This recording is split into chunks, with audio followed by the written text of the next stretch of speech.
semuanya, pada kesempatan kali ini saya Pipit Rizka Putri akan membahas mengenai permasalahan sosial yang kental terjadi di negara kita, Indonesia, yaitu kemiskinan. Oke, let's get it! Kemiskinan adalah masalah sosial yang sudah ada sejak lama di Indonesia. Bukan hal yang bisa ditutupi bahwa angka kemiskinan masih besar di Indonesia. Bahkan dari tahun ke tahun, kemiskinan selalu terjadi. Dalam hal orang yang masuk kategori kemiskinan, ia akan sulit memenuhi kebutuhan hidupnya. Dari sudut pandang negara, kemiskinan ini dapat disebut sebagai beban di negara Indonesia. Memang, tidak ada tindakan yang langsung bisa menghapus kemiskinan di Indonesia. Terlebih masalah sosial kemiskinan ini seperti sudah mendarah daging di negara kita. Seseorang yang masuk dalam kategori miskin dipicu karena dua faktor. Faktor yang pertama, faktor internal, yaitu orang yang masuk dalam kategori miskin ini tidak berusaha. Ia tidak berusaha untuk mengubah hidupnya dan keluar dari lingkaran kemiskinan. Sikap ini sering kita sebut dengan malas. Faktor kedua yaitu faktor eksternal. Kemiskinan yang disebabkan oleh faktor eksternal biasanya karena adanya masalah. Contohnya seperti adanya perubahan iklim, perubahan struktur sosial, kebijakan dari program pemerintah, kerusakan alam, dan bisa terjadi karena hal-hal lainnya. Contoh konkret pada situasi saat ini adalah adanya pandemi COVID-19 menyebabkan banyak orang kehilangan pekerjaannya akibat di PHK oleh perusahaan. Dan perusahaan pun melakukan hal demikian untuk tetap mempertahankan usahanya di masa pandemi yang tak kunjung berakhir ini. Kisah badut jalanan dan potret warga miskin di kota Bandung dilansir dari Detikcom. Pengamen badut bukan menjadi fenomena yang sudah sering terlihat di kota Bandung. Setiap sudut jalanan di wilayah ibu kota Jawa Barat ini hampir dipenuhi para penjajah jasa hiburan untuk para pengendara di balik kostum tebal yang mereka kenakan. Motivasi mereka yang menjadi pengamen di balik kostum yang lucu dan menggemaskan ini pun beragam. Ibu Esih, 51 tahun, melakukannya hanya sekedar mengisi waktu di usia senja. Sedangkan Sandi, berusia 24 tahun, telah menggantungkan harapannya demi selembar rupiah untuk menghidupi keluarganya. Sedangkan untuk kalkulasi warga miskin baru di kota Bandung mengalami penambahan selama pandemi COVID-19 setahun terakhir.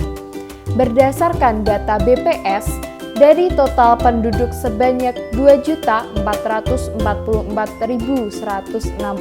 jiwa, jumlah warga miskin bertambah 12.480 jiwa sejak tahun 2020 hingga 2021. Jumlah pemerlu pelayanan kesejahteraan sosial (PPKS) di Kota Bandung meningkat selama pandemi COVID-19.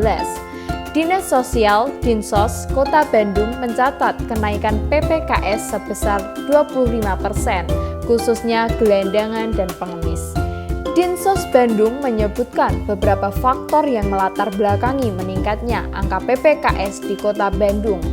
Umumnya, faktor tersebut terkait dengan ekonomi yang diperparah dengan pandemi COVID-19.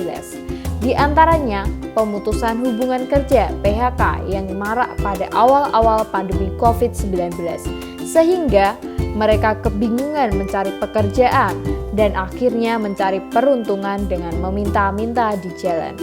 Beberapa faktor yang menyebabkan timbulnya kemiskinan menurut Hartomo dan Aziz 1997 yaitu pendidikan yang terlampau rendah, malas bekerja, keterbatasan sumber alam, terbatasnya lapangan kerja, keterbatasan modal, dan beban keluarga.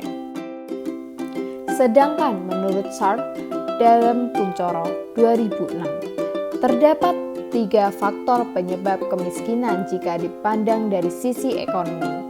Pertama, Kemiskinan muncul karena adanya ketidaksamaan pola kepemilikan sumber daya yang menimbulkan distribusi pendapatan yang timpang.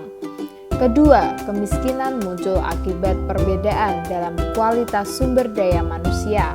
Ketiga, kemiskinan muncul karena perbedaan akses dalam modal. Berdasarkan pengamatan ayat-ayat miskin yang secara urutan kronologis, maka Buya Hamka memberikan bentuk strategi pengentasan kemiskinan secara bertahap adalah kesadaran umat dalam menanggulangi kemiskinan, melakukan gerakan penyantuni orang miskin, memberi santunan langsung kepada orang miskin, penegakan hak orang miskin, melindungi aktivitas ekonomi orang miskin, berbuat baik secara umum dan menyeluruh, fidyah puasa, infak, ghanimah, jaminan warisan dari keluarga, kafaroh, dan zakat.